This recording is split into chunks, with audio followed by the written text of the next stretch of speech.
पंचतंत्र की कहानी। 3 मछलियाँ। एक नदी के किनारे उसी नदी से जुड़ा एक बड़ा जलाशय था। जलाशय में पानी गहरा होता है, इसीलिए उसमें काई तथा मछलियों का प्रिय भोजन जलीय सूक्ष्म पौधे उगते हैं। ऐसे स्थान मछली बहुत रास आते हैं। उस जलाशय में भी नदी से बहुत सी मछलियाँ आकर रहती थी। अंडे देने के लिए तो सभी मछलियाँ उस जलाशय में आती थी। वह जलाशय लंबी घास व झाड़ियों द्वारा घिरा होने के कारण आसानी से नजर नहीं आता था। उसी में 3 मछलियाँ का झुंड रहता था। उनके स्वभाव भिन्न थे। अतरा संकट आने के लक्षण मिलते ही संकट टालने का उपाय करने में विश्वास रखती थी। प्रत्युप कहती थी कि संकट आने पे ही उससे बचने का यत्न करो। यदि का सोचना था कि संकट को टालने या उससे बचने की बात बेकार है। करने कराने से कुछ नहीं होता। जो किस्मत में लिखा है वह होगा, होकर रहेगा। एक दिन शाम को मछुआरे नदी में मछलियाँ पकड़कर घर जा रहे थे। बहुत कम मछलियाँ उनके जालों में फंसी थी, अतः उनके चेहरे उदास थे। तभी उन्हें झाड़ियों के ऊपर मछली खोर पक्षियों का झुंड जाता दिखाई दिया। सबकी चोंच में मछलियाँ दबी थी। वे चोखे एक ने अनुमान लगाया, दोस्तों लगता है झाड़ियों के पीछे नदी से जुड़ा जलाशय है, जहाँ इतनी सारी मछलियाँ पल रही है। मछुआरे पुलकित होकर झाड़ियों में से होकर जलाशय के तट पर आ निकले और ललचाई नज़र से मछलियों को देखने लगे। एक मछुआरा बोला, आह, इस जलाशय में तो मछलियाँ भरी पड़ी है। आज तक हमें इसका पता ही नहीं लगा। यहाँ हमें ढेर सारी मछलियाँ मिलेगी। दूसरा बोला। तीसरे ने कहा, आज तो शाम गिरने वाली है, कल सुबह ही आकर यहाँ जाल डालेंगे। इस प्रकार मछुआरे दूसरे दिन का कार्यक्रम तय करने चले गए। तीनों मछलियों ने मछुआरे की बात सुन ली थी। अतरा मछली ने कहा, साथिया, तुमने मछुआरे की बात सुन ली। अब हमारा यहाँ रहना खतरे से खाली नहीं है। खतरे की सूचना हमें मिल गई है। समय रहते अपनी जान बचाने का उपाय करना चाहिए।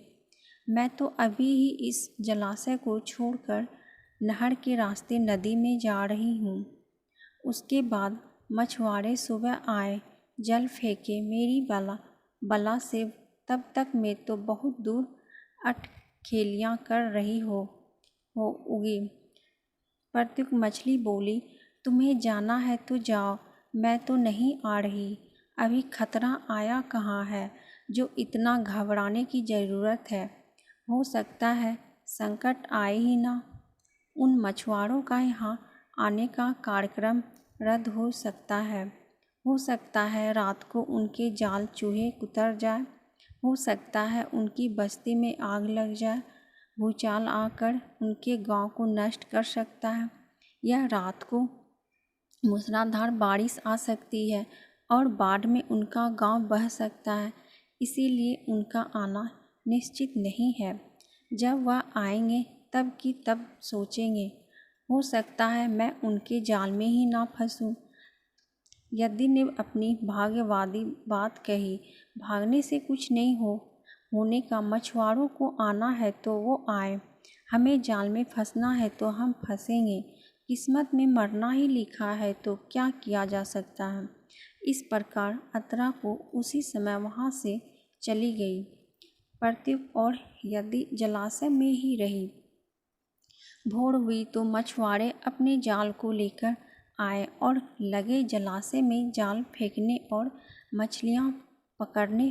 प्रत्युप ने संकट को आए देखा तो लगी जान बचाने के उपाय सोचने।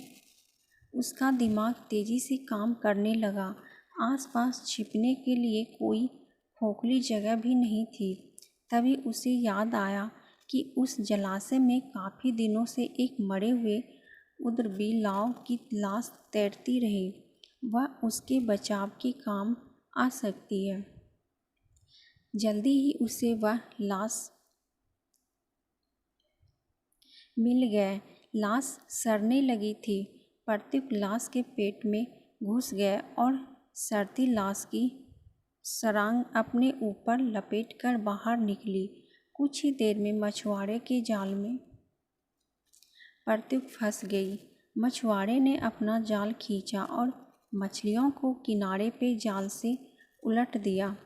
बाकी मछलियां तो तड़पने लगी, परंतु प्रत्युक दम साधकर मरी हुई मछली की तरह पड़ी रही।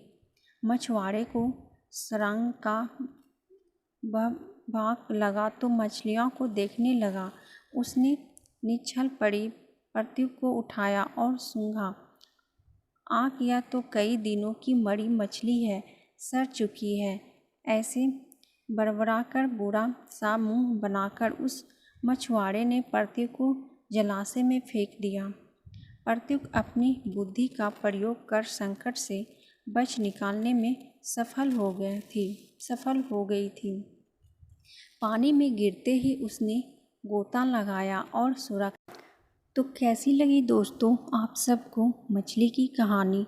अगर अच्छी लगी तो वीडियो को लाइक, शेयर, कमेंट और सब्सक्राइब कीजिएगा और ऐसे ही कहानी सुनने के लिए बेल आइकन को प्रेस कर दीजिएगा ताकि जैसे ही हम कहानी डालें आप तक पहुंच पाए।